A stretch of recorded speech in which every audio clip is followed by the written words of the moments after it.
The NBA in-season tournament continues to exceed expectations. A ton of basketball is left to be played, but who is rising above the rest? Welcome back to the BallGame podcast. We will get into that and much more. I'm Tom, joined by my co-hosts. I'm Matt. I'm Chris. All right, and we have a ton to talk about today. Whoops. We're gonna have a lot of fun, jam-packed episode for you guys. But before we get into all that, if you like what you're seeing, if you want more of it, drop a like, subscribe, ring that bell, follow us on all our socials, hit us up on our platforms. Let us know what content you want us to get out to you. I will never get sick of that. That was so well done. Thank you. I try. How's everyone's day going, gentlemen? Good, man. It feels like we were just here. It does feel like we were just here, yeah. Yeah, quite literally feels like it was only 12 hours ago when we recorded a podcast. Like 14, but you know. Yeah. I want a word counter on how many times I say Pat McAfee show on this show. Well, there's one. So Because I just heard it and I say it a lot. there's one. All righty. So, getting into it here, the in-season tournament was up first, right? Yeah. Oh, and my day was Definitely. solid. Oh, your day was So, solid? yeah. Okay. Yeah. Cool. Thanks for asking, sir. No problem, man. All right. So the games last night were the Lakers versus the Suns. Lakers pulled that out, and the Kings Pelicans played the other night. Pelicans advanced there. The Bucks advanced against the Knicks. Absolutely smoked them, despite a 41-point performance from Julius Randle. Didn't matter. And the Indiana Pacers pulled off the upset against the Boston Celtics. Sorry about that. You're good. I wanted to call that on the pod so bad. I was sitting there in my head, and I'm like, I really just want to say the Pacers are going to win, but we had him, we had the O'Sleazy, Celtics, we had the Shields, and we were like, yeah, it's the Celtics. But fuck the Celtics. I would have picked the Celtics as well, looking back at it. Yeah, but that's okay. So, what do we think of the in-season tournament as a whole? I feel like the games have been really good. Really fun basketball to watch, and the competitive element is definitely there. Maybe not to a playoff degree, but the competitive element is definitely there. The in-season tournament has not let us down so far. What do you guys think? So last night, that Lakers-Suns game, it came down to the wire, and you know there was some controversy with the refs at the end of the game. You know, giving the Lakers a timeout when the ball was loose, whatever. And Joel from Pick a Side tweeted, the fact that this many people care about this call and the officiating in a game in December just shows how much of a success the in-season tournament is. And couldn't have said it better myself. I mean, these games have a playoff atmosphere, especially, you know, the first game of the knockout round in Indy. You know, it was the first taste of playoff basketball with Tyrese Halliburton. It obviously wasn't the playoffs, but it felt like a playoff atmosphere. So Said it was the most important game of his career. yeah, I mean, and the crowd was electric. The crowds have been electric. You know, it's cool. I don't love all the courts, but some of them are cool, and like it's cool to see the jerseys kind of look better when they're playing with the jerseys than we did looking at them when they first got released. It's been cool, man. It's been cool to, like, I said this in the chat the other day too. Not just to have meaningful, exciting basketball, but to kind of like see where these teams stand and like how they look when the going gets tough in crunch time of a elimination game. So it's been cool to see. Yeah, I mean, LeBron said it best last night. He's like, you have like the most competitive people in the entire world. And when you give them something to actually play for, even if it's in the middle of the season, it's going to bring out the best in them. Like, especially when there's a reward. And he was like, look, there's a reward. Like, he's like, there's a financial benefit to this, like, obviously. And, you know, it's more so for the people at the end of the bench than it is for them because, like, the big players like LeBron, bro. I hate to put it like this, but $500K, bro, come on. Like, that, sure, he's happy to get another $500K bonus, but, like, think about how much that means to the guys at the end of the bench who are only making, like, $1 million. And then they're pretty much getting another 50% of their salary there. So, you're talking about the best competitors in the world playing for something. They give a shit, and I love to see it. Like, you get to see what these guys look like in an atmosphere that actually means something, as you said too. So, yeah, I mean, if I'll jump right into the games if we want to do that a little bit. So Boston, Indiana had a playoff atmosphere. We want to talk about like playoff atmospheres that had a complete and total playoff atmospheres. And shout out to the fans for buying into this and giving a fuck about this too. So that's a big deal. Like when you have, especially with the fan bases that we have in this right now, like Sacramento being at home, you had Indiana. I mean, they were in Boston. That's another fan base that really gives a shit. Los Angeles. They always come to come and show out for the Lakers. So There's a good mix, I feel like, of small market teams and big market teams. yes, Yeah. Like I feel like they got a good mix, like the top of the top contenders and then some fringe, playoff teams. Yeah. Like they got a good mix of 8 teams in there. So like it's really been a massive success. Like obviously there's a few like things I'm sure they could work on and fix, but for the most part it's been good hoops. And this game, I mean, if Tyrese Halliburton wasn't already on the map, he's now on the map. He has arrived. He's approaching superstardom. Had a triple-double in this game. Came up clutch. And, I mean, this game kind of went exactly the way the Pacers wanted it to go. It was, grimy for the first 3 quarters. And then in the fourth quarter, it came down to who could hit some big shots. And Tyrese showed that he could hit big shots with the best of them. I mean, it was an impressive performance. I believe you had a little bit something else to say about Tyrese after the game, though. I don't think you were praising him all this much in our group chat. Stand on business, as the kids say. No, don't switch up. Don't switch up. It's not personal with Tyrese Halliburton. It's really not. He's great, and I want to acknowledge his greatness, but Yeah, there's a but here. Trae Young's been great recently too, and I feel like not enough people are talking about it. And it's just like Trae Young has been doing this shit for 5 years now, being amongst the league leaders in scoring and assists. He's one of the best playmakers we've seen through an NBA player's first 5 seasons in NBA history. Like Trae Young is that dude, and it's just like everyone's so quick to praise Tyrese Halliburton and put him in these conversations, and I'm all for that. Like, let's do that. Let's praise guys. Like, as Kenny Beecham says, let's enjoy basketball. But we got to do it for everyone. Trae Young's been doing this. He took a team to the conference finals. Like, Trae Young's like that. Like, I don't know. We have conversations about who's the best point guard in the league, and Trae Young's name just doesn't come up anymore. Tyrese Halliburton's, he's great. He's great. But Trae Young's been doing this. I don't know. It just bothers me. But I'm a Trae Young stan. I have Trae Young agenda, so. Nah, Tyrese. He's like that. He's very much like He's that. definitely like This His efficiency right now is otherworldly. Like, it's not normal. ridiculous. Yeah, I mean, he's proving that we could very well be adding a superstar into that discussion very soon. Like, he's playing to that level, and that's the crazy part. I never saw this coming. And this was like, and you come to think about it, because these two teams played on the same day. It's granted the Sacramento Kings didn't win. It's rare to see a win-win trade in the NBA, but it really was a true win-win trade for both teams. In Sabonis heading to the Kings and Tyrese heading over to the Pacers. Like, yes, Tyrese at the current moment is the better basketball player, but we never would have seen that happen had he stayed in Sacramento. Right. So we get to unlock this best version of Sabonis with Sacramento and this best version of Tyrese with Indiana, and it really worked out for both teams. Indiana's going to be pesky. Long term, I don't think this team is going to be much of anything in the playoffs, if I'm being entirely honest, only because their defense is so bad. But Kenny the Jet Smith said this on TNT, and he was like, look, in the end, when you play with the pace that the Pacers play with, you're going to give up points. It's just how it's going to happen. Yeah. He's like, can you be 20 to 25th in the league instead of being 30th in the league? And then you're a scary playoff team. And he's 100% right. But at the current moment, no, they're not a good defensive team. They're very fun to watch, though. Probably the best league pass team to watch at the current moment.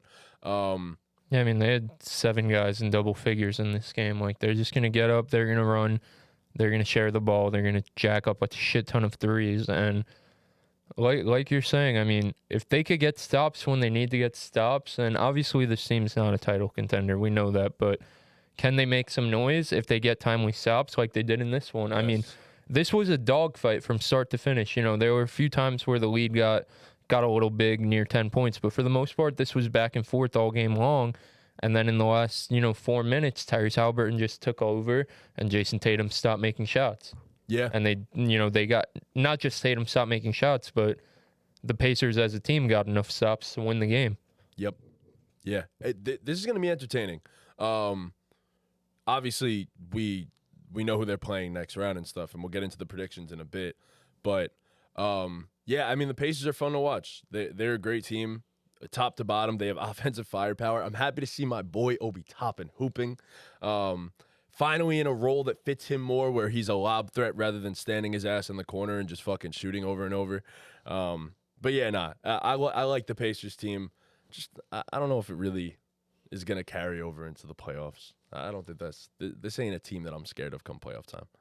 But I mean, it depends. If they're in a 4 spot, they could totally move on. I don't think it really matters who that 5 spot is. I'm not saying they're going to be the clear-cut favorites, but let me ask. I think something. anyone but maybe Milwaukee, Boston, Philly, they could beat. As of If right now. the Knicks were to play the Pacers in the first round, who would you guys take?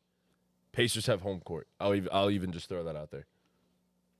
Man, From what you've seen so far, I'm curious. I'd probably take the Pacers, honestly. I don't think the Knicks offense is gonna be able to yeah, Keep up. keep up with the Pacers offense. I know the Knicks defense is really good, but the Pacers are gonna get theirs. Like the Knicks Pacers are, offense is far better than the Knicks yeah, defense. the Knicks are gonna have to score points, and the Knicks have guys who tend to not show up in the playoffs. So This is true. Yeah, I'd probably have to take the Pacers. Just because, yeah, if we get into a shootout with them, I don't think our defense can hold them for 4 wins. You know, so our Yeah. offense is gonna have to show up, and it just hasn't in the past. One guy has, and that's about it. I And they feel don't- we match up well, like really Right. well against that team though. Like Yeah. we have the defenders to bother a Tyrese Halliburton, like to just throw bodies at him. Like you could throw a Quentin It's Grimes, not the issue, you could though. throw a Dante. No, I know that, but in the end, that's part of what it comes down to. And then the Pacers' biggest thing is they give up so many points at the rim, and they're not a big team. gotta all in all, score they're in this not a league, big though. team. So yeah, you gotta I score. guess. You got to be able to put up points. I guess. I don't And know. at the end of the day, like you look at a close matchup, normally I would just look and I'd say, all right, this is a close matchup. This team might have an edge here. This team might have an edge here. Who has the better player? Pacers have the better player. That's what Kenny Smith was saying last night. Right now, too. I guess. Yeah. Yeah, he was saying, and I love Jalen Brunson. I love but come on, JB too. you can't even. Hey man, Julius is playing like that. Not like Tyrese. Julius is playing. He was like playing that. well. I mean, he had 41 Over his against last you know. 5, bro. Yeah, no, he's been yeah, I been mean, we'll balling. go right into that. The Knicks got obliterated by the Bucks, Knicks got 146 to 122. obliterated. Yeah, and Julius Randle had 41. All right. Look, to be fair, it was just one of those games. It was one of those games. Buck shot 60% from the field, 60% from 3. What were we supposed to do, man? Like Put up 122. I mean, like there's just times where you can't do anything about it. Like, honest to God, where you just can't do anything about it. And this was just one of those games where you just can't do anything about it. this is one of those games that we know the Bucks can have. Yeah. Yeah, and they did. Bro, they shot 90%, 9 of 10 on corner threes in this game, bro. Shout out to your guy over here, Pivot Fade. This is one of the best basketball websites that I Tells think you I've everything you seen. need to know. This is unbelievable. Like, honestly, I'm going through all of this. This is where I'm talking about, like, every stat that I'm going to pull up or say, gonna be from this. So, yeah, 9 of 10 from corner 3 in this game. That's ridiculous. That's not even fair. Like, I assure you, even if every single one is open, they're likely not going to shoot 9 of 10 on that. They're likely not going to shoot 60% from 3. And I can tell you right now, not every one of these shots was open. So, yeah, all in all, I'm not buying too much into this. Like, I'm not looking too much into this. It was just one of those games for Milwaukee. Like, they're that good. They could do this. So, I don't know. I don't think too much into it. A 41 piece from Randall, though, and you don't win. Whew. Yeah, I mean, You this lose is by a lot. Not even you Yeah. don't win. You lose by 20 plus. Yeah. this is why you bring a guy like Damian Lillard in. I mean, he and Giannis, they combined for what? 63 points? Probably. Hold up. 63 Nah, 65. Oh, 63. Yeah, I can't do 63 math. points. And Giannis had a near triple-double in this game. He had 10 assists. When Giannis is getting downhill like that and these other guys are making shots and Dame's playing off him in the pick and roll, I mean, they're just impossible to beat. You got 14 points from Chris Middleton, which we know Chris could even be better than that. Malik Beasley gave you 18. Campaign gave you 12. Bobby Portis gave you 13. When you're getting this from these guys, like, they're hard to beat. Brook Lopez gave you 3 blocks. Like, they're just... adding Damian Lillard just changes everything. Like having a guy like that next to Giannis, I know they struggled their first few games, but since then, they've been on an absolute tear, and they're kind of figuring out, like, all right, this is when you're going to get yours, this is when I'm going to get mine, and we're going to get ours together, and we're going to be one of the best duos in the NBA. And they're figuring it out, and they're scary, man. I think what the Bucks were missing earlier in the season, when everyone thought, maybe this won't be what we thought it would be. I felt like when I watched the Bucks, I wouldn't see a lot of that Dame and Giannis pick and roll. I would just see Dame with the ball and Giannis like trying to just let him get out of his way and let him do his thing. And so it's just they have a new head coach. They just have to learn to blend together and learn to play off each other. And it seems like they're getting a groove for sure. So that's the thing. Like with this team, there was going to be a feeling out process. I think everyone knew that. It's obviously being figured out now. And I think a lot of credit has to go to Adrian Griffin, the new head coach, because he's been so willing to listen to what the players want and what they feel like doing that he's become a very clear players coach. So like, especially with how there was the story that came out where the defensive schemes and stuff like that, they didn't like it at the beginning of the season. So the players ended up talking to Adrian Griffin, and then he decided, okay, we're going to switch up what we do because that's what you guys feel most comfortable doing. So I feel like that's a big deal. These guys are going to have to learn how to play with each other. Damian Lillard, it's not just a guy that like you put inside of your system and it's like, oh, it's going to work immediately. Damian, like as James Harden says, I am a system. So Damian Lillard by himself is a system. He's actually a system. Is a system. So when you look at that, it's not going to be easy for a guy like Giannis to just learn how to play with him like this. Like, yes, we all thought the fit was seamless, but at the same time, we had to understand and comprehend that these are two of the best players in the entire NBA, and things don't just click immediately. Right. When you're an alpha dog for so long, things don't just click immediately. But granted, Damian Lillard has proven to be a closer for these guys, and that's the one role that he's taken on that even Giannis is like, yo, by all means, that's your role. You've done it. You've proven it. You close out these games, especially with Chris Middleton right now, being banged up still, like trying to feel his way back into the motions and stuff like that. Dame is him. We know that. In the clutch, Dame is him. So this was a feeling out process. We knew that. But it seems as though things are clicking now. Yep. So 8-2 in their last 10. So yeah, they're absolutely cooking. So Bucks Pacers, what do we think? I gotta go with the Bucks. I just think if anyone's offense could keep up with the Pacers, it's a Giannis and Dame Wood offense the way they're playing right now. It's that simple. Yeah, who the hell is guarding Giannis? 30th ranked defense. Hey man, they said that about Tatum and Brown. No, but They pulled it off. It's different because Giannis is not Jason Tatum or Jaylen Brown. Right. And Damian Lillard is also, I'm just playing devil's advocate. better than Jaylen Brown. No assist head ass Jaylen Brown. So yeah, I'm taking the Bucks. I think if there's any team in the NFL, in the NBA that could score with the Pacers, it's them, and they could get timely stops. I believe more so than Indiana can. So Okay. Cool. now we move on to this Western Conference here. Yeah, no, I wasn't gonna make a pick or anything. Oh fuck! I'm so sorry. I thought you did because you asked it. No. Shit, I'm sorry. I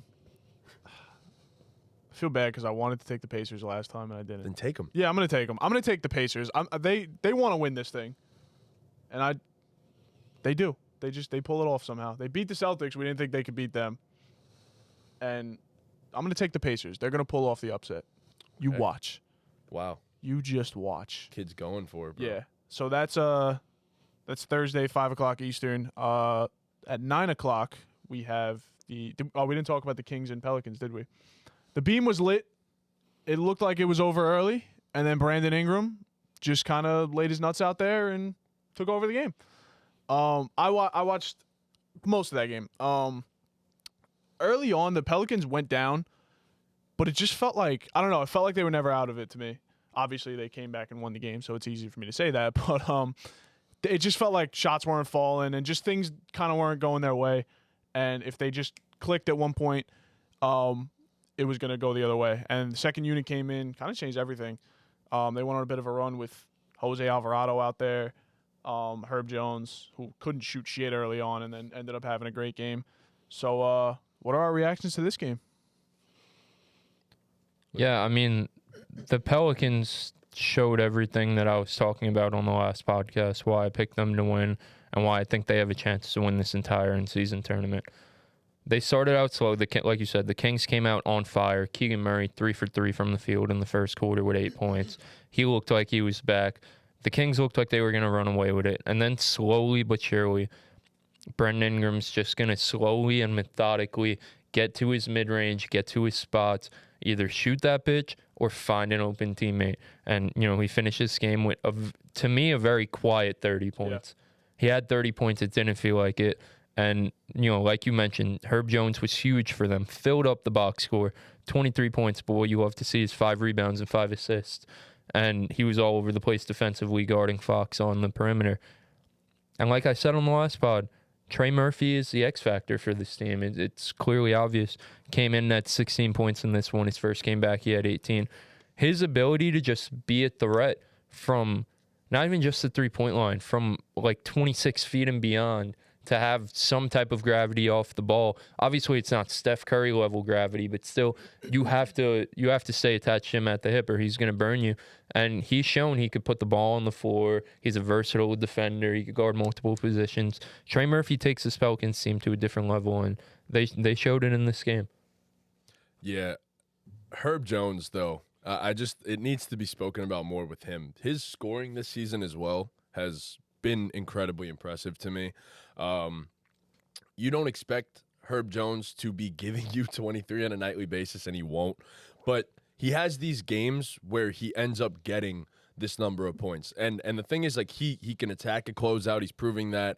The three-point shot is slowly but surely becoming a little bit more reliable. And when you pair that with a guy who's capable of defending the best player on the opposing team every single night, between 1 and 4, positions 1 and 4, it's an all-defensive lock, and, I mean, he's amazing for them. And the scariest part about this is the fact that Zion had 10 points. Like, you don't need both of these guys to be going off on a nightly basis because of the fact that you have CJ McCollum, you have Trey Murphy, you have Herb Jones, who's going to spot you 23 at some point, Jonas Valanciunas, who's going to go for 15 and 10 almost every single night, and 18 and 11 in this one. So you have so many guys that are capable of picking up slack. And I forgot who it was on the broadcast that said this is the deepest team in the NBA. And they were like, they go 14 deep of legitimate NBA rotation players, and a few of them didn't even play in this one. So, like, Dyson Daniels was their starting point guard for a little bit. He didn't even play in this game. Larry Nance is injured right now. Obviously, he didn't play in this game. So you have a bunch of guys. Didn't play Jordan either. Hawkins didn't even get a minute in this game. Exactly. And he's a guy that's averaging 13 points per game, shooting like 38% from 3. So this is the deepest team in the NBA. So many guys that could pick up slack. And it's unbelievable how they've crafted this team to whatever way that you want to play against them, they could do it, and probably even better than you. So that's the biggest thing. Yeah, I agree. That is what's most impressive is this team could beat you in different ways. They could get out and run. They could, outshoot you from 3. Brandon Ingram could have one of those games. Zion could have one of those games. CJ could have one of those games. Jonas could have one of those games. Trey Murphy could have one of those games. Like, they're deep. They'll beat you in different ways all over the court, defensively, offensively, shooting, getting to the rim, whatever it is. They're Even scary. If you need to out-defend them.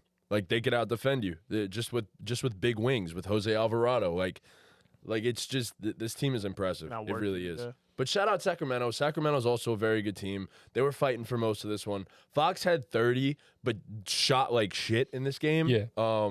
So it was a bad performance for De'Aaron Fox. 6 turnovers as well. It seemed like Fox didn't get going until it was too late. Yes, exactly. And Sabonis had a huge game in this one though. Triple-double. He's the epitome of consistency. Early on, he was picking them apart. Of course. Like, they were running their entire offense through him. He was finding the right guy. He was in the right spot. He was literally just dissecting their defense. They couldn't do anything. He fouled out late though. Against him, I'm pretty sure. But yeah, Sabonis is he's that dude, bro. He's that dude. But Fox had a rough one, and Kings will be all right too. They're fine, but yeah, they have a lot of guys that could go for a bunch of buckets. They just don't have that one guy that I'm relying on to shut down an opposing player. That's their issue right now, and I think they need to figure that out. They need to go get OG. So Yeah, I think OG would help them exponentially. So Thursday at 9:00 Eastern, you've got the Pelicans versus the Lakers. we do need to talk about that Lakers What we team, got? that Lakers game. Oh yeah, we touched on the Lakers game a little bit. So the Lakers, that was a dogfight. Like Chris said it before, that was a dogfight. Lakers pulled it out by 3. Austin Reeves hits a dagger late in the game. Yeah, He's getting going now. getting going. He's looking all right. What do we think? God. That was just good basketball, man. To see KD and LeBron go at it like that, like, can't take that shit for granted.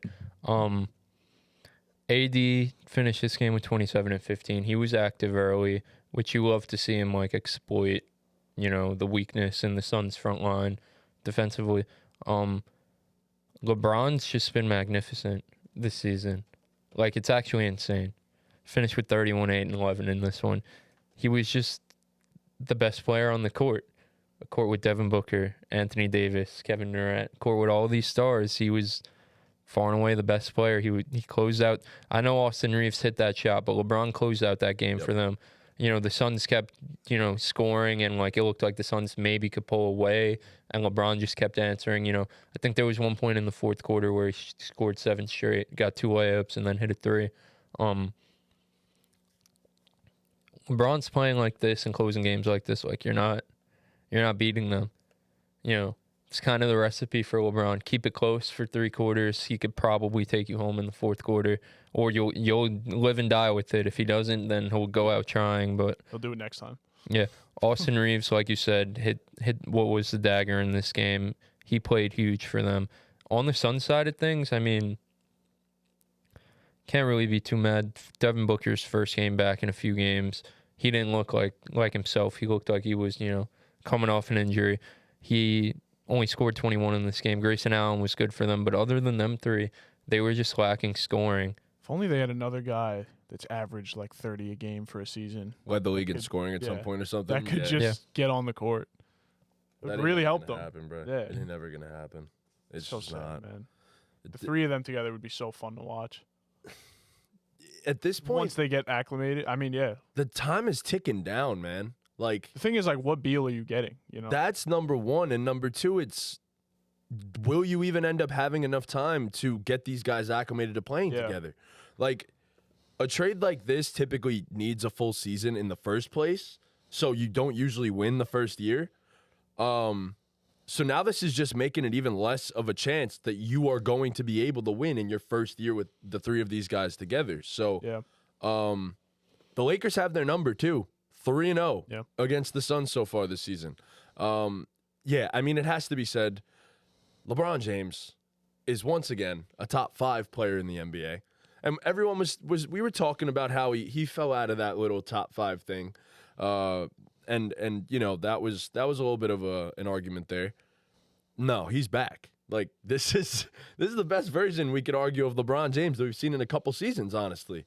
Since the bubble, which is crazy to say. Since that 2020 season, like this is unreal what he's doing at this age. It's not fair to him that he has to do this at this age. And 40 minutes in this game is ridiculous, and he shouldn't have to do that ever this season. Anthony Davis shot 10 for 26. As you said, he was very active early on in the game. I think he had 22 by the half and then just kind of slowed down in the second half. He had 9 offensive rebounds in this game, but he was missing bunny after bunny. A bunch of easy layups that AD was just not converting. I think they're a great team. They are. Like, in my personal opinion, they are a very good team. They can lock down at any given moment better than almost any team in the entire NBA. Jared Vanderbilt only had 1 point in this game, but I thought defensively he looked very good. He was crashing the glass on offense, trying to be productive in whatever way he can be. Doing what Jared Vanderbilt does. Exactly. Yeah. So only 15 minutes in this game, but those were an impactful 15 minutes. He had a +6, ± in this game. Cam Reddish just being annoying is a beautiful thing. I'm happy to see him finding some sort of success in the NBA right now, pissing off Devin Booker pretty much the entire game. So, yeah, I mean, my guy Austin Reeves finally getting going. So you love to see it. The Lakers, this is a scary team come playoff time. And I think that as for Phoenix, bro, your 2-star players can't combine for 12 turnovers. and win the game. Like, it's just, you can't do that. Yeah. Devin Booker was not good in this game. In my personal opinion, he was really not good in this game. God bless. Bless you. And 21, 11, and 6, and you had a bad game. Just goes to show where Devin Booker is at in his career at this point. So, but more turnovers than assists, and then Kevin Durant just doing Kevin Durant things. I felt like he needed the ball more down the stretch. That shot at the end of the game was an awful shot, might I add. But I think he was expecting them to come foul him too, so he wanted to get the shot up. But yeah, so this was a fun one. I very much enjoyed watching this. Mostly the second half is what I ended up seeing. So LeBron just like he's showing no signs of slowing down, man. nope. Like earlier in the season maybe he did, but he doesn't even look tired. Like he could keep going.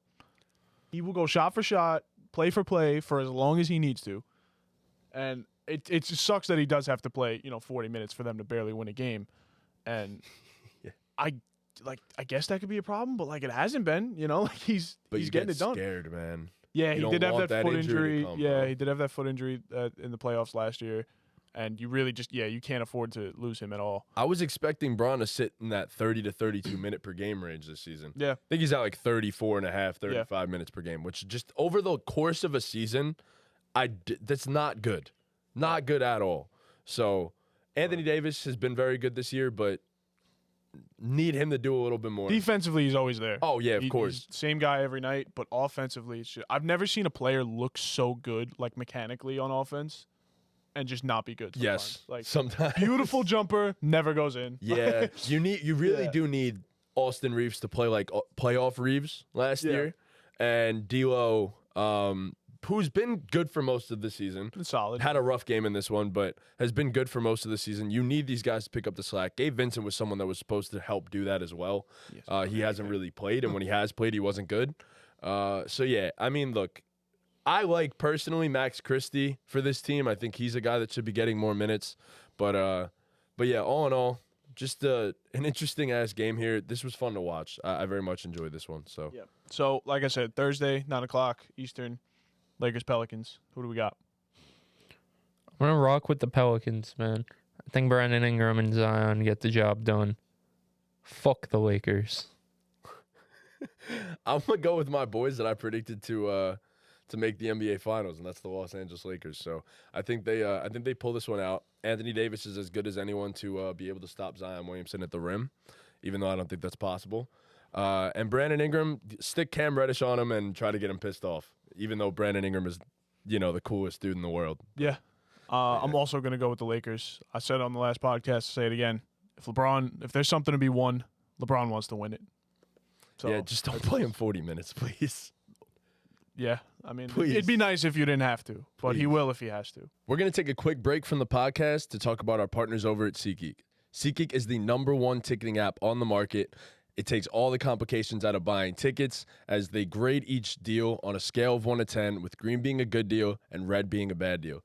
Be sure to use code BallGamePod on your first purchase with SeatGeek for $20 off. Again, that is BallGamePod on your first purchase with SeatGeek for $20 off. It's the perfect time to get all those games in as the NFL season is winding down and the NBA season is kicking into high gear. So be sure to use SeatGeek and use our code BallGamePod on your first purchase. And now back to the action. And then who do we think is winning the full thing? Yeah, I was going to ask if we wanted to do that. So I'm yeah, gonna go with the Bucks. I went with the Bucks originally. I'm still on the Bucks. I'm going with the Lakers. Went with the Lakers originally. Sticking with them, I think. I'm going to go with the Bucks Bucks. as well. Okay, Yeah. interesting. Interesting. I just think Giannis cares too much about these things sometimes. Not more than my Pookie King Bear. Well, The man the Pookie Bear. himself, the Pookie Bear. Okay, so that's the in-season tournament. Been really fun to watch. Should continue to do so. Like I said, Thursday. That's the next stretch of games tomorrow. For us, because we're recording this on Wednesday. Now we're gonna get into what should be fun. Like I said, a lot of basketball left to be played, but if we're analyzing the season so far, who do we think is winning these awards? If the season ended today, that's how it's going. If the season ended today, this is who you're giving the award to, right? We're not projecting. Yes. Okay. If the season ended at this current moment, who wins this award? Right. It's the quarter season Yep. mark at this point. So it's Quarter intriguing. season award winners. But like, they're kind of obvious. It feels that way. They're painfully it does obvious feel at this that way. current moment. Yeah. So we'll start with Coach of the Year. Who do we think the Coach of the Year is? I feel like it's between two guys. And it's pretty clear between the two guys. It's a team that you thought was going to break out and a team that I thought was going to break out. I picked my breakout team, and that was Mark Daigneault and the Oklahoma City Thunder. That's who I think should win Coach of the Year, in my personal opinion. The Thunder, even with the loftiest of expectations, have still somehow managed to overachieve to this point. They've been unbelievable, and I feel like they deserve their flowers. It's a team that is top 10 in both offensive and defensive efficiency, and such a young team. For them to be playing at this level, at this age, with, I think, arguably, I think they might be still the youngest roster in the entire NBA. It's unreal, and the buy-in from these guys, that's a tip of the cap to the head coach and Mark Daigneault. And I think that the way that they play positionless basketball is such a beautiful thing for this era, and for him to kind of just hand these guys the keys to the offense, run a bunch of guys who could dribble the ball, handle the ball, and make plays for their teammates. I think it's a beautiful game to watch. Yeah. So I very much love what he's got going on over there, and I give him Coach of the Year. Yeah, that's fair. I went with the team that I predicted to break out. I went with Jamal Mosley for the Orlando Magic. They've defied all expectations. They've been so great on defense. The energy has been unreal from the team. They're a fun young team to watch. They're maybe a couple years earlier than people thought they would be, but they're here. The Thunder, I felt like a lot of people predicted the Thunder to break out, but to their credit, I don't think it's been in the way that it has happened. I think people thought, oh, you have an All-NBA player in Shea. You have Chet Holmgren, who could pop onto the scene his first official year playing basketball. But it's a well-rounded effort, as you said. Like they play so well together. The chemistry is there. But for Orlando, I think the same thing, bro. I think these guys are just playing really good team basketball, and I think the credit should go to the head coach. Best defense in the league, I think, right now. It's first or second, yeah. Yeah, so I also have Jamal Mosley as my Coach of the Year, and you kind of hit the nail on the head, Tom. The Thunder, I think more people expected them to break out, and also the Thunder players, what they're doing isn't really surprising. Chet's been great. Shea, we know, could play at this level. J-Dub's great. If Case and Wallace, if you followed the draft process like you knew Case and Wallace would be good for them. Isaiah Joe, we know Isaiah Joe could shoot. The Magic, I do think people predicted them to break out, but people predicted Paolo and Franz are going to take these crazy leaps and they're going to break out onto the scene. Paolo and Franz have been really good, but they haven't really taken those huge maybe one of them will get into the All-Star game, but they haven't really taken these huge leaps, yet this team's still winning just on the backbone of how elite their defense has been. And I think having a defense that elite is a big testament to the coach. Obviously, the players have to go out there and guard, but having the scheme in place and also just having the ability to get the guys to buy in and lock in on that end is in the coach. So I have Jamal Mosley right now. Cool. Okay. So that's Coach of the Year. I do want to say big shout out to one guy that we didn't even mention, Chris Finch. And the Minnesota Timberwolves definitely deserve some love. They have the best record in the entire NBA right now. And for him to not even be mentioned in this, I feel like that would be a disservice to him and what he's done this season. Coach of the Year is always an interesting thing to talk about. Yeah, for sure. Just wanted to give him his flowers because he definitely deserves to be in this conversation as well. So big shout out to Chris Finch, man. That team has been fucking phenomenal. So the next award I have is probably the one that I was deciding between two, but I'm probably the one that has the most discrepancy in at least when I was doing these. Sixth Man of the Year. Who has been the sixth man of the year? I'll go first. Personally, I have Malik Monk. I think he's had some volatile games for the Kings, and I think he puts the Kings over the edge, makes them a much better team when he has those games. It's so tough for sixth man of the year because Cam Thomas missed a bunch of time, and I think he's actually started most of his games. Yep. And some other guys just haven't taken the leaps we thought they would. Malik Monk, if you look at his numbers on the year, I think he's 14 points on low efficiency. But like I said, you have him for the highs, You have him for the big 25, 30-point games, and he's had more than a few of those this season. Yeah, so I also have Malik Monk. He's 6 in points off the bench per game at 14.8, like you said. He's fourth. My bad. He's fourth in assists per game at 4.58 off the bench. And the thing with Malik Monk that kind of moves me is Malik Monk is clutch. He is the definition of a sixth man. He's not just a sixth man who's going to come in and soak up minutes in the first, second, and third quarter. He's the type of sixth man who is going to be out there for you in the fourth quarter. And when the going gets tough, and you're in a close game and you need a bucket, Malik Monk is a guy you could turn to, and he's providing that to you while not starting every game. I have it in front of me right now. He's 10th this year in total points off the bench in the clutch. Not off the bench, total points in the clutch. That's when a game is a 5-point game with 5 minutes or less. He's 10th in the NBA in clutch points. And we've seen it just with the eye test. Like, Malik Monk has had some signature moments already this year. So I think he's clearly the favorite right now. The stats and the eye tests all back it up. So I had to be different a little bit on this one. I picked Cole Anthony of your Orlando Magic, your squad over there. The biggest issue coming to the season for Orlando was their guard play. We all questioned, like, they have guards, but how good would they be? And that was the main issue here. So Jalen Suggs, as we've seen, has taken a massive jump and been one of the more productive players in the entire NBA. But for this team, you needed scoring out of that guard spot, and Cole Anthony off the bench has provided that. Third in the entire league in bench scoring per game.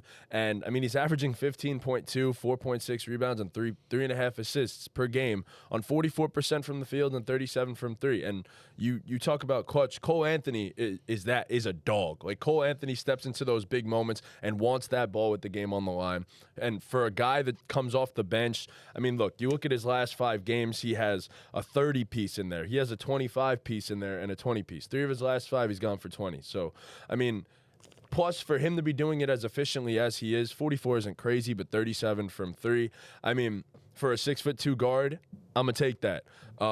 Plus, he always brings it defensively. He may not be the biggest dude, but I know damn well Cole is going to get in that stance and guard a guy. Even if he's bigger than him, he's going to give it his all on the other side of the ball.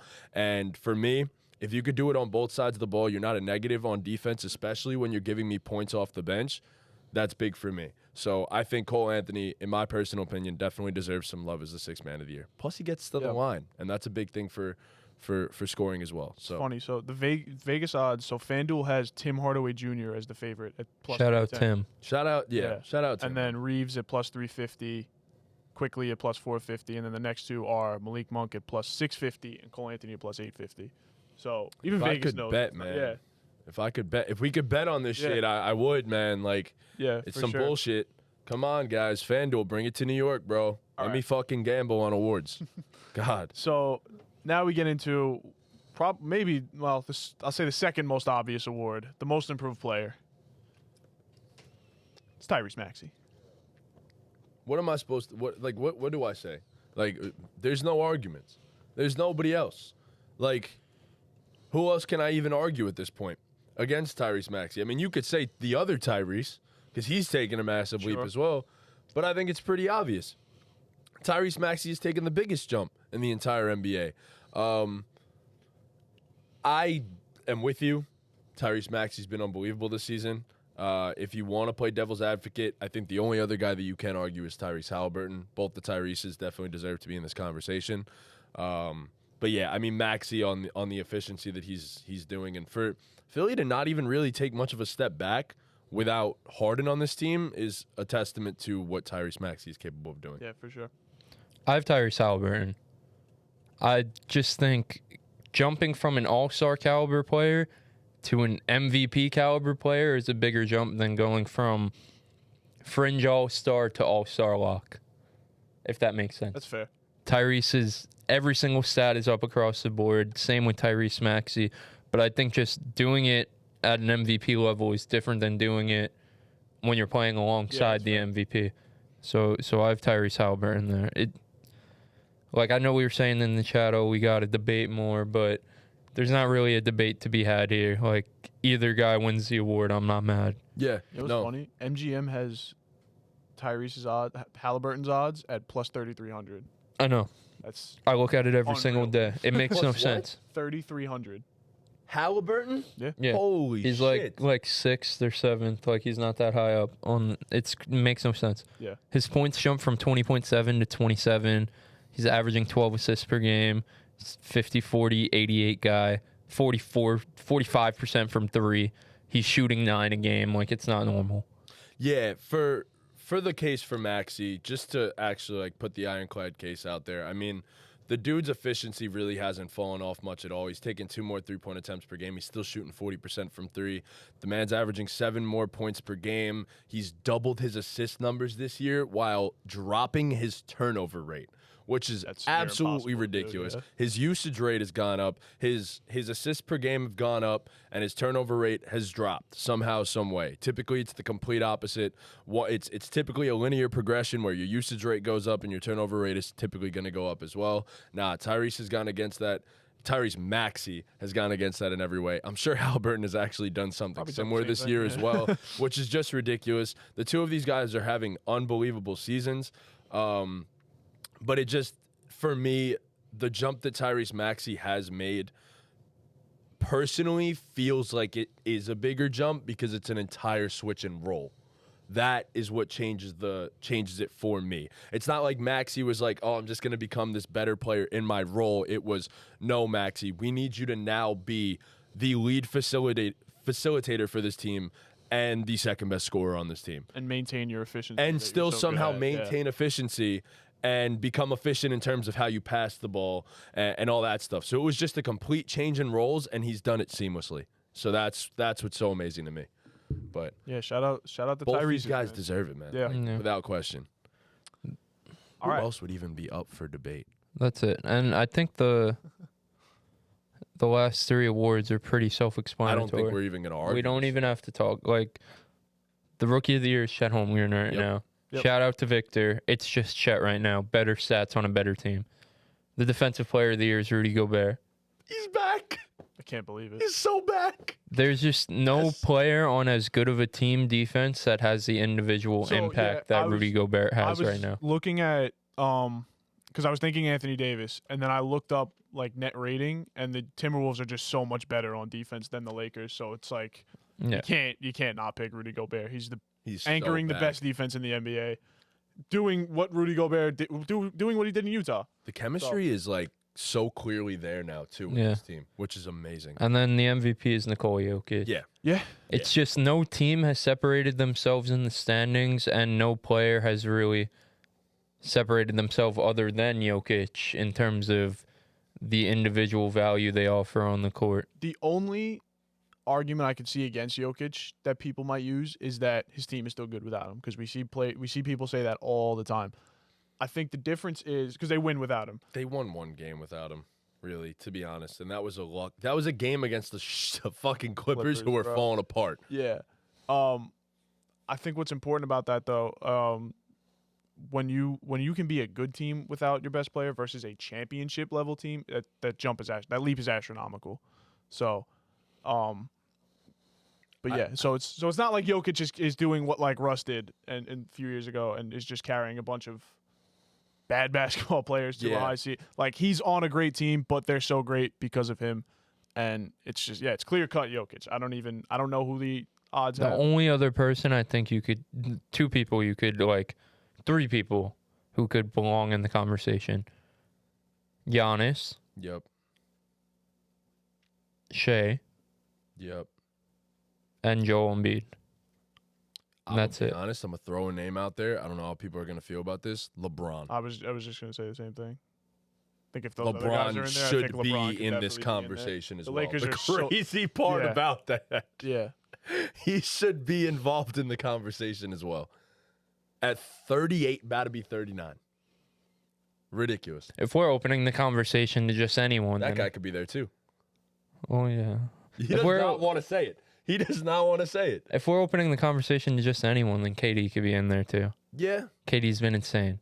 If we're really I'm doing saying it. if the conversation is like who's runner up, then yeah, we could talk about a bunch of people. Yeah. But no one's touching. But Jokic. nobody's touching Jokic at the current Not right now. Not right No, now. no shot. Yeah. No shot. All right, Yeah, that's the a pretty NBA simple awards. one, to be All honest right. with you.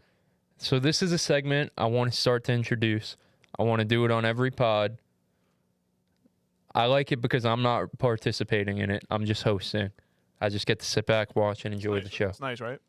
So better that since way. this is an NBA pod, this is going to be NBA Elevator Pitch Challenge. All right, so NBA pod, I'm going to come up with a trendy topic, a question, just something where there's two sides to be taken. I'm going to say, Tom, you take this side. Matt, you take this side. Give me an elevator pitch. How I'm going to do it is I'm going to give you 30 seconds each. Then you each get a 15-second rebuttal. I'm going to pick, along with the comments, are going to pick who won the challenge, all right? Sick. So the topic for this, it's been a trendy topic. The Kings are good. Tyrese Halliburton's good. The question is, did the Kings trade the wrong point guard? Essentially asking, who are you taking, Tyrese Halliburton or De'Aaron Fox? So, Tom, I want you to fight for De'Aaron Fox. And Matt, I want you to fight for Tyrese Halliburton. Okay. All right. So whoever wants to go first, I'll throw 30 seconds on the clock and tell me when you're ready. Would you like to go first? Guess I'll go first. I don't. This is I'm not tough, even gonna man. use stats. No, Fuck I'm stats. Yeah, not fuck using the stats stats. either. Fuck Yeah, no, stats fuck for that. this. Yeah. That's defeats That's the purpose pussy. of an elevator That's pitch. pussy. Tell me when you're ready. Give me a few seconds. Yeah. Like, just say what I want to get out first. Yeah. Okay. Yeah. Go ahead. All right. Getting text from who? No, all right. Your 30 seconds starts now. Okay, so De'Aaron Fox, last year's clutch player of the year, currently averaging about 30 a game this season, I believe. No, the Kings did not trade the wrong point guard because the fit wasn't working. Tyrese wasn't taking that step over De'Aaron Fox, and I don't think that he would have had he stayed there. I think Fox still would have been the lead guy, and we would not be seeing this Tyrese that we are getting right now. De'Aaron Fox has been tremendous down the stretch of games. We know that. Kings did something historical. They were historically good on offense last That's year. time. They were historically good on offense last year. It's It's null void. and void. That's fun. Okay. All right. Matty J, your 30 seconds starts now. Okay, so we get Tyrese Halliburton on his own team, right? And this is the crazy part. The Indiana Pacers have taken the step to becoming the best offense in the entire NBA and playing at this pace where Tyrese Halliburton has become the most efficient passer in the entire NBA, one of the most efficient high-volume scorers in the entire NBA, and Fox can take a back seat some nights where Sabonis can be his best player, whereas if Tyrese Halliburton isn't the best player on the floor for the Indiana Pacers, you're not winning the game. He's the best player on a team right now. That's it. Time's up. He's the best player on a team. All right. Tom, your 15-second rebuttal starts now. Fox can take a back seat to Sabonis, but I feel like the team is at its best when Fox is the best player on the team, and he needs to be the best player on the team for them to go far. Again, historically good offense for a whole season. Says what it says. I don't even need 15. That's time. All right. Matty J, your 15-second rebuttal starts now. So your second best player is Domantas Sabonis, but who's the second best player on the Indiana Pacers? So if Tyrese isn't great, you have no chance. But if De'Aaron Fox isn't great, you have Mr. Triple-Double over there, Mr. Baby Jokic over there, and Domantas Sabonis. So it's a big difference here. Best player It's on a the big team. difference here. That's the end. All right. You both made very great arguments. I think my winner has to be Tom because he answered both questions. This is like school when you don't read the full question. Tom answered me Oh, did they trade the wrong point guard? right. And Tom made a great point about did they trade the wrong point guard or not. And you didn't have any really, Well, you didn't really counter that. And fair. honestly, I agree with Tom's point. I don't think anything you could have said to counter that would have changed my mind about it personally. So I think Tom, following directions, Tom takes the inaugural NBA my Elevator big- Challenge dub. Big dubs, man. Big dubs. That was cool. I was going to eat a W like Jameis, but I Don't do that. Please don't do that. That was cool. That was That was better fun, yeah. than then the, you know. No, that was Gotta definitely a shit. fun time. player A has. Yeah. I feel Alright. like we should like. You have to get involved in this. Like it can't. Oh, just- yeah. I like being the host. Yeah, it's Yeah, cool but once in being a while host, you gotta but get in have there, to get you know? involved. Yeah. You have to get involved. All right. All right. We're doing the other thing? Yeah, can I intro it? Yeah, sure. So, On every podcast from now on, we're going to decide if it's both NFL or NBA. But regardless, from now on, we're going to do this segment called We're Better Than You at Your Job. And pretty much what this is going to be is we're going to make moves as if we are the GMs of a team that Tom is going to give me and Chris. And we're going to pretty much say what our blueprint would be it long-term, short-term, this season. It depends on the team. We're going to lay out our blueprint and show you exactly why we should be the GM of that team and not the actual GM of that team. So, yeah, without further ado, our first segment. Who do we got, Tom? Our first time doing this. This was a tough choice because obviously it's 30 teams I could choose from.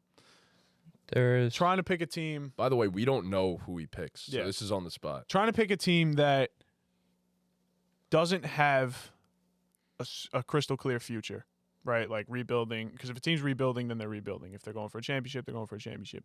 This team that I picked, we know what they want to do, but we don't think they can do it. So what are the steps to do what they want to do? Your team, gentlemen, is the Golden State Warriors. Ooh. What do you do as the Golden State Warriors? A reputable GM, by the way. I mean, you know. Yeah. They've done everything right. I mean, it ain't Bob Myers It's not anymore. Bob Myers. It's Mike anymore. That's Dunleavy. right. Yeah, yeah. That's If you hit them with a TikTok hook, how would you fix the Golden State Warriors? How would you fix the Golden State Warriors? All right. So we got to start with finding a Klay Thompson trade partner. Yes. That's the completely first thing agree. we have to do. I personally would give a call straight to the Chicago Bulls line. That's my personal opinion. And the contracts line up pretty well, but I think that if I were them, there's two players that I'm gunning for, and I think we know who the two players are. It's Zach LaVine and it's Alex Caruso. And I think those two can fix a lot of what the Golden State Warriors are currently lacking. Zach brings the shooting of Klay, and it's not like Klay's a great defender anymore. So I think you can make up for what Zach doesn't bring on defense still because you have Wiggs, you have Draymond, you have Kevon Looney, and then you're getting a guy like Caruso. So that's where I start personally. I think the Bulls are the call. I don't know about you. If you have someone else, if you have another team. So, no, let's figure it out, though. Let's figure it out. How are we getting Klay Thompson to the Bulls? So you're trading Klay. Zach LaVine is obviously involved. Past that, I think you definitely want a gun for a Caruso. You definitely need some guard depth, in my personal opinion. And then from there. Kuminga has to be a part of the trade. Agreed, 100%. And I'm fine with that. Okay. So past that. Does TJD I don't think have to TJD be? has to be a part of the trade. No, you don't think you need to attach another young player? No, For I think you just Caruso and attach- LaVine? I think you attach a couple picks now. I think you attach an unprotected for this year, or They next don't have year. this year. They have next year. I think you attach unprotected next year, and then 2027, you go like top 7 or 8. Is that enough to get Zach LaVine and Alex Caruso? Kuminga 2 firsts, and the money works. All right, so we'll say we did that trade. So the Warriors' starting lineup is now what? Steph Curry, Zach LaVine, Andrew Wiggins, Draymond, Kevon Looney, with Caruso off the bench. Chris Paul hopefully gets back healthy at some point. I think now Moses we Moody trade. gets a bunch of minutes opened up for him too. I think now what we do to make them a title contender is we trade Chris Paul. If you get Caruso, you don't need Chris Paul no more. You might though. I think we should. We want to win a championship. This is Steph Curry's team. We're trying to win a championship this year. I think getting LaVine and Caruso, we could trade Chris Paul All right. for a wing who could shoot. I'm not against that. I think wing that can shoot, you want to look at losing teams at the current moment, right? Can you go give a call to say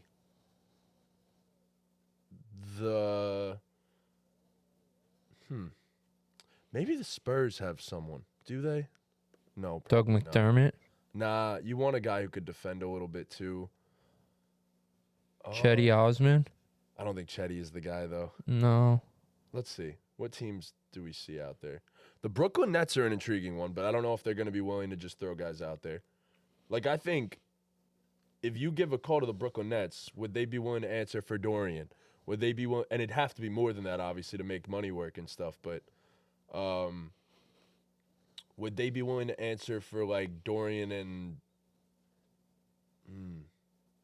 I don't know if they're a great trade partner. Yeah, no.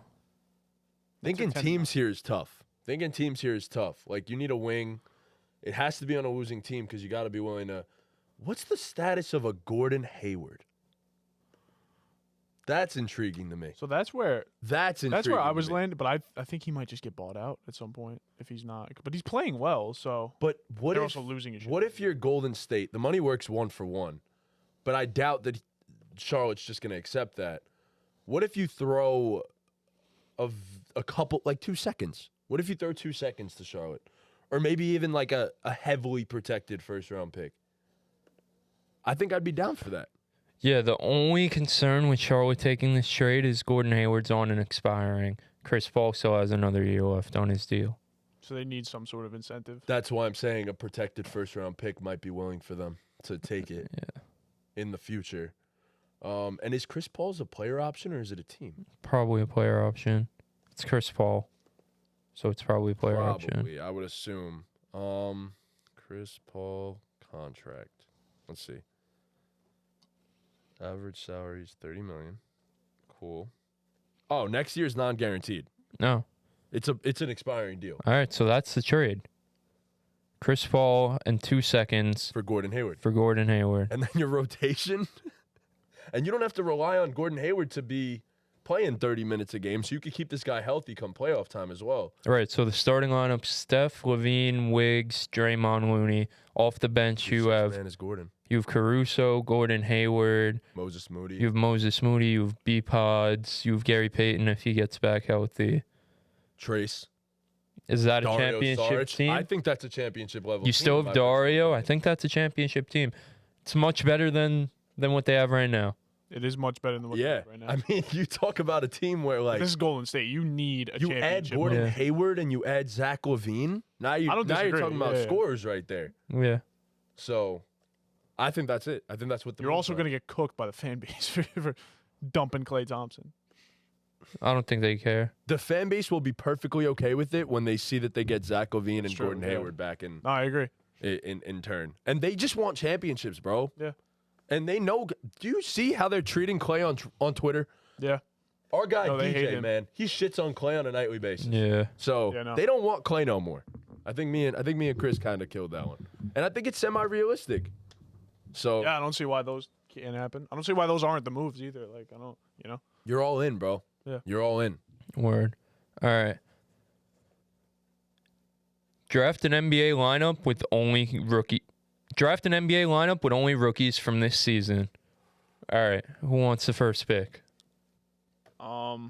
Rookies, do we count Chet? Yeah. Okay. Tom won the little challenge before, so That's Yeah, Tom, you could have the first pick. him. I'm just looking and up me. the We'll go that way. draft results because I am curious.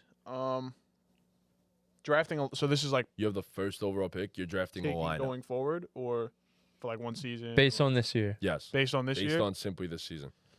Based on this season, I got to go with Chet Holmgren at number 1. We just called him the rookie of the year. Seems like the right pick. Oh, you buddy. With the number 2 pick, I have to obviously go with Victor Wembanyama. I'm getting a steal here at number 2. Yeah, then it's a clear drop off. Yeah.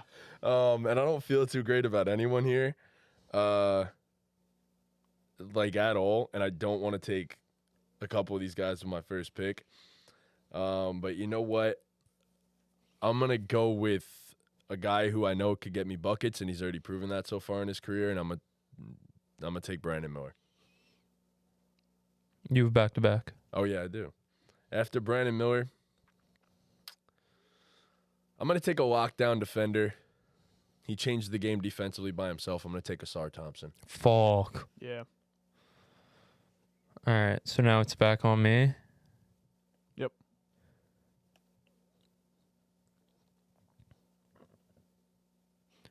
With my next pick, I'm going to take a guy that I know I could plug him next to anyone. He'll fit next to Wemby. I'm going to take Hami Hawkes. You guys are assholes. Yep. So I have back-to-backs here. I'm going to select, man, it is. I'm going to select the shooter first. I'm going to take Jordan Hawkins. Fuck. Absolute bucket getter. That's what I need. And then for my next pick, I have good spacing, so I can afford to take this guy. He's a good playmaker. He can play defense. Give me Anthony Black. All Interesting. What? right. I need a point guard on my team. I'm going to take a guy who set the Summer League on fire. He's been pretty good so far this year. Give me Keontae George. My boy. It's a good pick. For me, I'm gonna. Okay, so we're gonna build this team on the back of some defense, and I'm gonna take a guy who's been great in his role for the Oklahoma City Thunder, and that is Cason Wallace. Fuck, man. Since I have the back-to-back, okay, this is where it gets a little tough for me. I'm gonna lock down the paint on defense, and I'm gonna take. And I know you guys probably wouldn't be taking him anyway because you already have centers, but he outplayed Wemby in a game earlier this season, and I'm gonna take Derek Lively. He's been phenomenal this season, arguably the third best rookie. So.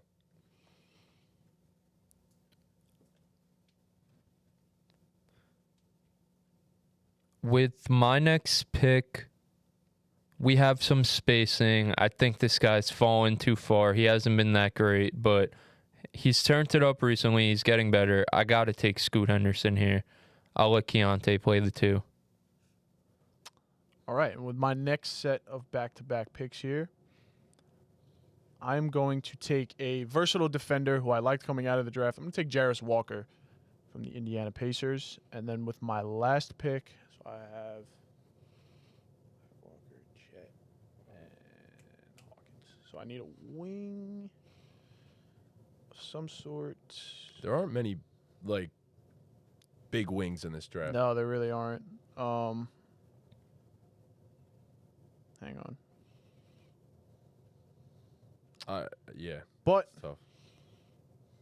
I'm going to take another automatic shooter. He hasn't really done too much this season, but I still think he's a good player. Give me Grady Dick. Nice. Big dick energy. Big Facts. Dick energy. Can't believe the fucking announcer said that. With my last pick, I'm going to take a guy to play my three. Lockdown defense. Give me Bilal Coulibaly. It's been a lot better than expected this season. He's a lockdown defender, man. I'm going to close this out with a guy that I've talked about a lot when we speak on the Warriors, and I'm going to take B-Pods as my final pick. And my team could shoot, defend, do all that. So what's everyone's team? I have Scoot, Keontae George, Bilal, Hami Jaquez, and Wemby. Damn, I got a squad. I have Cason Wallace, B-Pods. Oh my God, bro. Scoot and Keontae are having a field day. That's just not true because I have Asar Thompson, Brandon Miller, and Derek Lively. Oh my God. Wemby's having a field day. Wemby ain't having a field Hami Jaquez field day. Holy shit. On who? Oh my On God. who? Brandon Miller? Who's guarding these guys? Nobody. You don't got I anyone to have- guard. Anthony Black, Jordan Hawkins, Grady Dick, Jarris Walker, and Chet Holmgren. Oh my God. All I know Whole lot is of Derek mid. Lively's eating on the both of these dudes. It's Oh over. my God. It's over. Whole lot of mid. See me in transition. All right. What All right. else? Is that it? I think so, yeah. All right. All right. Well, do our ad reads first. So that No. Don't even fuck the ad reads. No. We're gonna add the ad reads. Oh, word? Yeah. Okay. Yeah. Sick. All right. Phenomenal. Well, thank you guys so much for watching. Please be sure to leave a like, subscribe, hit that notification bell, follow us on all of our socials, all those things. Appreciate you if you stuck around for the full video. Check out all of our other ones. And with that, Ball game. Ball game.